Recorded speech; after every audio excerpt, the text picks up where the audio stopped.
In a small garage in Los Altos, California, two young men bent over a wooden workbench, soldering wires, building something the world had never seen before. The year was 1976. One of them was Steve Wozniak, a shy genius with a love for electronics. The other was Steve Jobs, a dreamer with an unstoppable vision. But Steve's story didn't begin here. It didn't begin with success. In school, he wasn't the kind of student teachers praised. He was restless, curious, and always in trouble for pushing boundaries. Born in 1955 and adopted at birth, Steve grew up knowing he was different. His adoptive parents encouraged his curiosity, letting him take apart radios, gadgets, and anything he could get his hands on in their garage. When he went to college, it didn't last long. After just 6 months, Steve Jobs dropped out. On the surface, it looked like failure. But he wasn't quitting, he was searching. He wandered into classes he wasn't enrolled in. He slept on friends' floors. He returned Coke bottles for food money. One day, he sat in on a calligraphy class. At the time, it seemed meaningless. But years later, that single class inspired the beautiful fonts on the Macintosh. That was Steve Jobs' genius.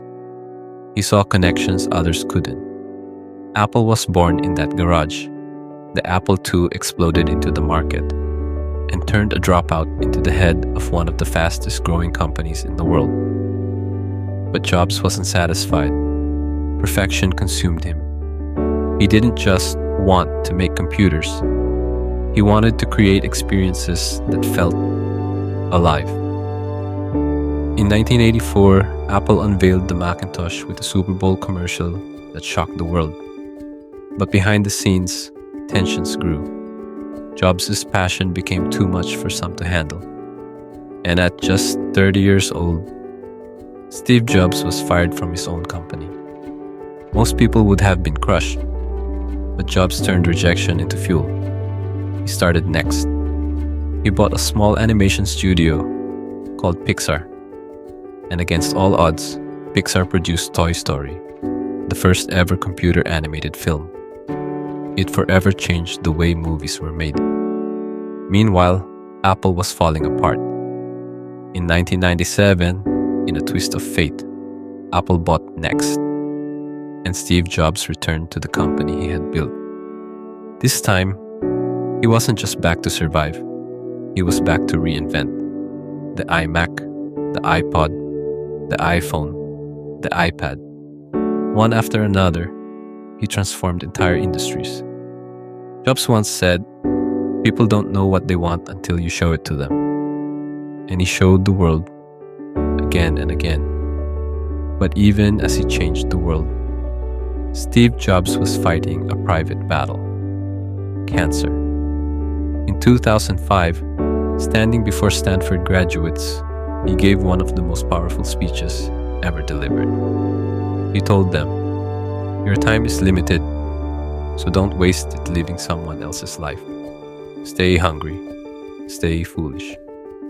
On October 5th, 2011, Steve Jobs passed away. He was only 56 years old. The world mourned, but his vision still lives on. In every iPhone we hold, in every design that dares to think differently, in every dreamer bold enough to chase the impossible. So the next time life pushes you down, think of Steve Jobs, the dropout who slept on floors, the man who was fired from his own company, the leader who faced death but never stopped dreaming. And remember his words: stay hungry, stay foolish. Every struggle has a lesson, and every legend has a story. Subscribe now to discover more journeys that will keep you inspired. Stay tuned, your next dose of motivation is coming.